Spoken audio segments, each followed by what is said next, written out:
ஹாய்ங்க எல்லாத்துக்கும் வணக்கம். இன்றைக்கி டே 34 டயட் சார்ட் பார்க்கலாங்க. டயட் சார்ட்டுக்கு முன்னாடி இன்றைக்கி என்ன வெயிட்டுன்னு பார்த்துடலாங்க. இன்றைக்கி 58.3ங்க.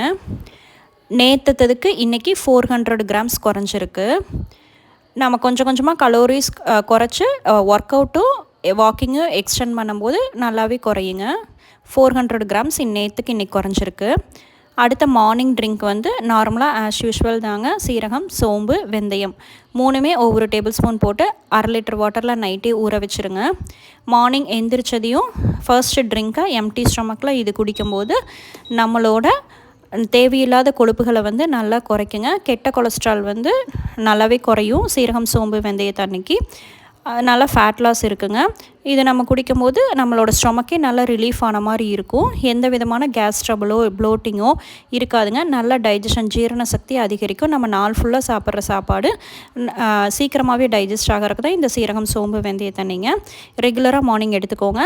சுகர் பேஷண்ட், கொலஸ்ட்ரால் இருக்கிறவங்க, தைராய்டு பிரச்சனை இருக்கிறவங்க எல்லாத்துக்குமே இந்த ட்ரிங்க் வந்து ஒரு பெஸ்ட்டான ட்ரிங்க்குங்க.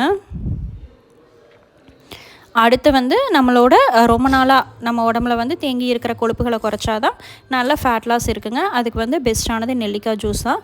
நம்ம ரெகுலராகவே நெல்லிக்காய் ஜூஸ் எடுத்துக்கலாங்க. ஒருத்தருக்கு ஒரு நெல்லிக்காய், 2 கொத்து கறிவேப்பிலை தழை, கொஞ்சோண்டு இஞ்சி சேர்த்திட்டு தண்ணி விட்டு நல்லா நைஸாக அரைச்சி ஒரு 1/4 டம்ளர் தான் வருங்க. மீதிக்கு ஃபுல்லாக நல்லா வார்மான வாட்டர் யூஸ் பண்ணி குடிச்சிக்கிட்டிங்கன்னா நல்ல ஃபேட் லாஸ் இருக்குங்க நெல்லிக்காய் ஜூஸ்க்கு.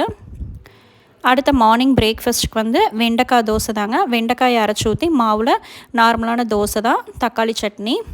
அதுக்கப்புறம் எப்பவும் போல் முளைக்கட்டின பச்சை பயிருங்க.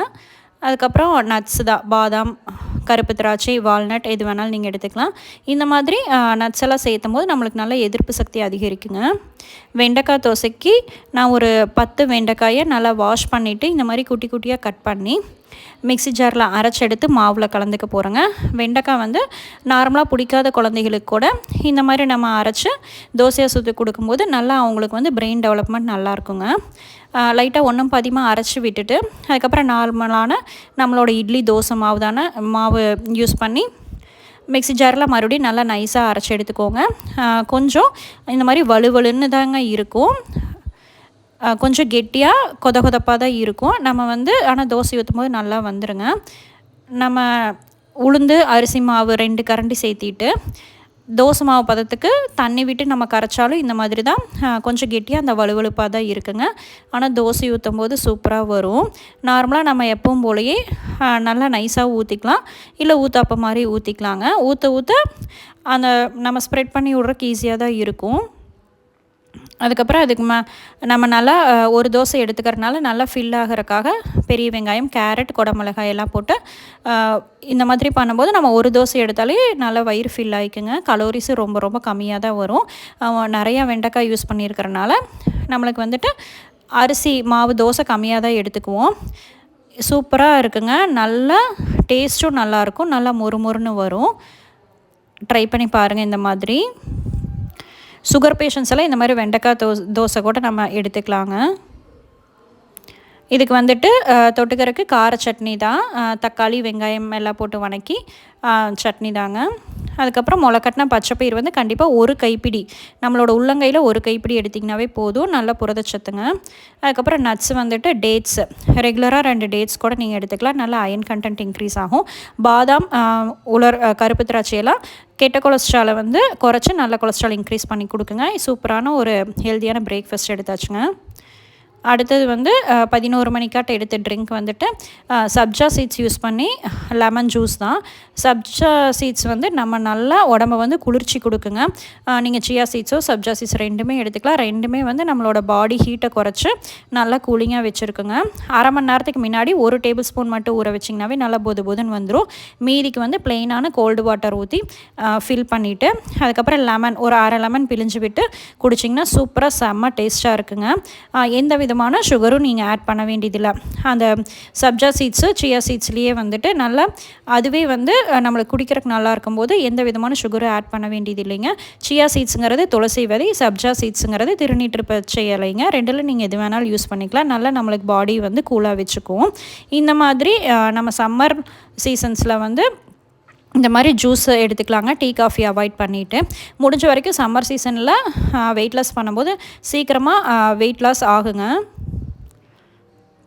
அடுத்த லன்ச் மெனு வந்து பார்த்திங்கன்னா நான் வந்துட்டு உளுந்தங்கஞ்சி தான். உளுந்து, கருப்பு எள்ளு, நெடக்கடலை போட்டு கஞ்சி தாங்க. அதுக்கப்புறம் அதுக்கு பொரியல் வந்துட்டு முட்டைக்கோஸ் பொரியல் தான்.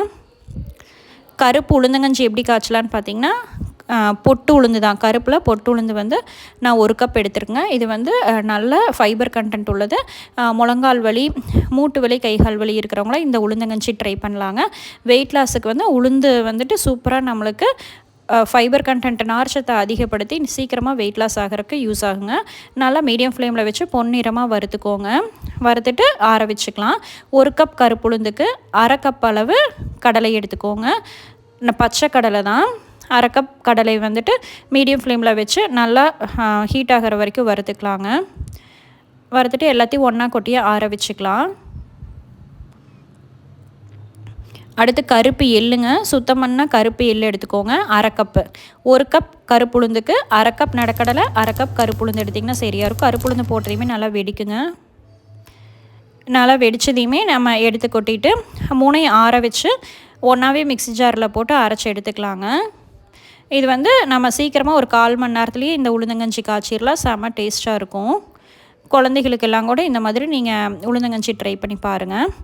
நான் வந்து 2 பேர்த்துக்கு 4 டம்ளர் தண்ணி வச்சுருக்கேங்க.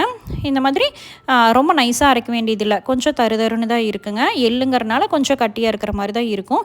டேரெக்டாகவே நீங்கள் தண்ணியில் போட்டுக்கலாம். ஒருத்தருக்கு 2 டேபிள் ஸ்பூன் போட்டு காய்ச்சிக்கலாங்க. கொதிக்கிற தண்ணியில் போட்டு நீங்கள் மீடியம் ஃப்ளேமில் வச்சு காய்ச்சும் போது கட்டி இல்லாமல் தான் வருங்க. லைட்டாக கட்டி வந்தாலும் அதை உடச்சி விட்டுக்கோங்க. ஒரு 10 நிமிஷம் மட்டும் இந்த மாதிரி மீடியம் ஃப்ளேமில் வச்சு கொதிக்க விட்டிங்கன்னா நல்லா மணமாக இருக்கும். நம்ம இந்த உளுந்தங்கஞ்சி பவுட்ரு அரைக்கும் போதே நல்லா மணமும் வரும், டேஸ்ட்டும் நல்லாயிருக்குங்க. ஒரு 10 நிமிஷம் மட்டும் காய்ச்சிங்கன்னா கொஞ்சம் கெட்டியாகிக்கும். நான் வந்துட்டு நாட்டு சக்கரை மட்டும் 1 டேபிள் ஸ்பூன் யூஸ் பண்ணிக்கிறேன். நீங்கள் கட்டி வெல்லம், கருப்பட்டி எது இருந்தாலும் யூஸ் பண்ணிக்கலாம். லைட்டாக 1 டேபிள் ஸ்பூன் மட்டும் நாட்டு சக்கரை சேர்த்திட்டு நம்ம ஆஃப் பண்ணதுக்கப்புறம் டேஸ்ட்டுக்காக தேங்காய் திருவல் வந்து 1 கையளவு நான் சேர்த்துக்கிட்டேங்க. தேங்காய் திருவல் சேர்த்தும் போது நம்ம சாப்பிடும்போது அந்த தேங்காய் திருவல் வாய்க்கு வரும்போது நல்லா டேஸ்ட்டாக க்ரன்ச்சியாக இருக்கும். சூப்பராக இருக்குங்க. ட்ரை பண்ணி பாருங்கள். இது நீங்கள் காலையில் பிரேக்ஃபாஸ்ட்டாக கூட எடுத்துக்கலாம், இல்லை நைட் டின்னராக கூட எடுத்துக்கலாம்.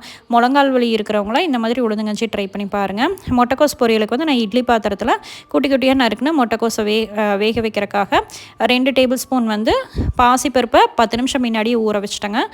அதுக்கப்புறம் இந்த பாசிப்பருப்போடு சேர்த்து முட்டைக்கோஸ் பொரியல் சாப்பிடும்போது செம டேஸ்ட்டும் இருக்கும். ப்ரோட்டீன் கண்டென்ட், புரதச்சத்தும் நம்மளுக்கு அதிகம் கிடைக்குங்க.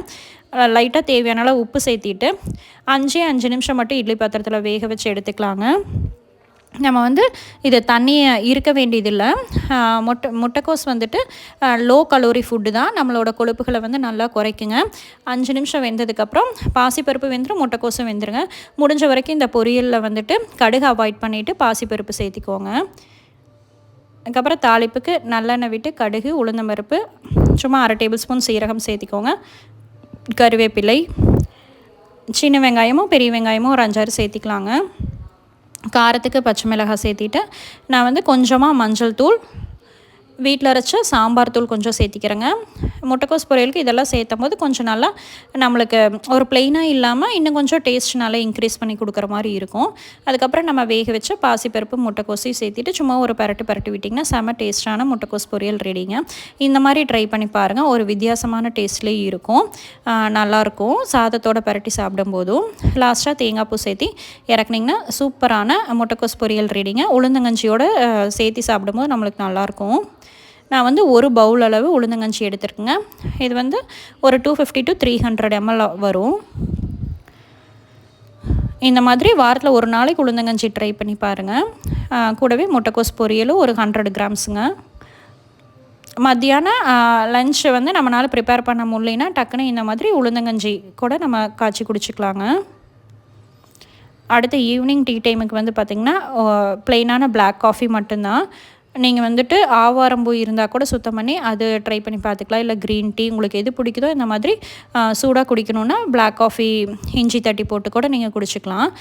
பிளாக் காஃபி வந்து நல்லா நம்மளோட ஜீரண சக்தி அதிகரிக்குங்க.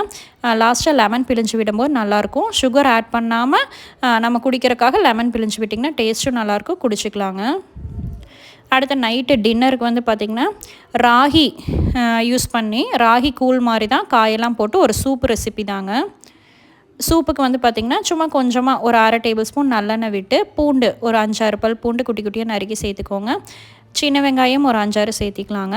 அதுக்கப்புறம் ஒரு தக்காளி, அதுக்கப்புறம் காய்கறிகள் உங்கள்கிட்ட என்னென்ன இருக்கோ சேர்த்திக்கலாம். கேரட்டு, கொடமிளகாய், அதுக்கப்புறம் கொடமிளகாய் வந்து நீங்கள் எது எதில் சேர்த்தோமோ அதில் சேர்த்திக்கலாம். நல்லா நம்ம கொலஸ்ட்ராலை குறைக்குங்க, ப்ரோட்டீனும் அதிகம். பீன்ஸு, கேரட்டு, பீன்ஸு, கொடமிளகாய், அதுக்கப்புறம் கோவக்காய் ஒரு 5-6 இருந்துச்சுங்க, கோவக்காயும் சேர்த்திக்கிட்டேன். வெயிட் லாஸில் கோவக்காய் தாராளமாக எவ்வளோ வேணாலும் சேர்த்திக்கலாங்க. கலோரிஸு கம்மி தான், நார்ச்சத்து அதிகம் கோவக்காயிலிங்க. அதுக்கப்புறம் 2 டேபிள் ஸ்பூன் மல்லித்தூள், 1 டேபிள் ஸ்பூன் கரம் மசாலா, அதுக்கப்புறம் கொஞ்சம் நான் சீரகத்தூள் இல்லாதங்காட்டி கொஞ்சம் சீரகம் சேர்த்திக்கிட்டேங்க. பெப்பர் தூள் சேர்த்திக்கிட்டேன். நீங்கள் சீரகத்தூள் பெப்பர் தூள் இருந்தால் சேர்த்திக்கலாம், இல்லாட்டி டேரெக்டாக சீரகம் பெப்பர் மட்டுமே சேர்த்திக்கலாம். பெருங்காயத்தூள் சேர்த்திக்கோங்க. அதுக்கப்புறம் சூப்புக்கு தேவையான அளவு உப்பு சேர்த்திட்டு லாஸ்ட்டாக வந்து ராகி மாவு, நம்ம வீட்டில் அரைச்ச ராகி மாவோ இல்லை வந்துட்டு கடையில் வாங்கின ராகி மாவோ ஒரு கரண்டியை ஆட் பண்ணி நல்லா கட்டி இல்லாமல் தண்ணி விட்டு கரைச்சிக்கோங்க. இந்த மாதிரி ராகி மாவு ஆட் பண்ணி நம்ம சூப்பு போடும்போது டேஸ்ட்டும் நல்லாயிருக்குங்க. ராகி மாவு சேர்த்துன மாதிரி இருக்கும். நீங்கள் கார்ன்ஃப்ளவர் மாவுலாம் அவாய்ட் பண்ணிவிட்டு இந்த மாதிரி ராகி மாவு சேர்த்தி பாருங்களேன், செம்ம டேஸ்ட்டாக இருக்கும். நம்ம சூப்புக்கு தேவையான அளவு தண்ணி விட்டு நல்லா எல்லாத்தையும் மிக்ஸ் பண்ணி விட்டுட்டு ஒரு 10 நிமிஷம் மட்டும் லிட்டு போட்டு க்ளோஸ் பண்ணி வேக வச்சிங்கன்னா நல்லா காய்கறிகளும் வெந்து வந்துடும். சூப்பு வந்துட்டு கொஞ்சம் திக்காயிக்குங்க. 10 நிமிஷம். இந்த சூப்பு வந்து செய்கிறதுக்கு ரொம்ப ஈஸி. காய்கறி வெஜிடபிள்ஸ் மட்டும் கட் பண்ணுற நேரம் தான். மித்தபடி வந்து 10 நிமிஷத்தில் நம்மளுக்கு சூப்பு ரெடி ஆயிருங்க. 1/4 மணி நேரத்தில் கொஞ்சம் மீடியம் கன்சிஸ்டன்சிக்கு வந்துடும். ரொம்ப திக்காகவும் இல்லாமல் ரொம்ப தண்ணியாட்டும் இல்லாமல் இருக்குங்க. மல்லித்தலை தூவி இறக்குனிங்கன்னா செம்ம டேஸ்ட்டாக இருக்கும். அந்த காய்கறிகளோடு சேர்த்து சாப்பிடும்போது நம்மளுக்கு வந்து நல்லா டேஸ்ட் கொடுக்குங்க. இந்த மாதிரி நைட்டுக்கு வந்து நீங்கள் சூப்பு ரெசிபி ட்ரை பண்ணி பாருங்கள், ரொம்ப நல்லாயிருக்கும்.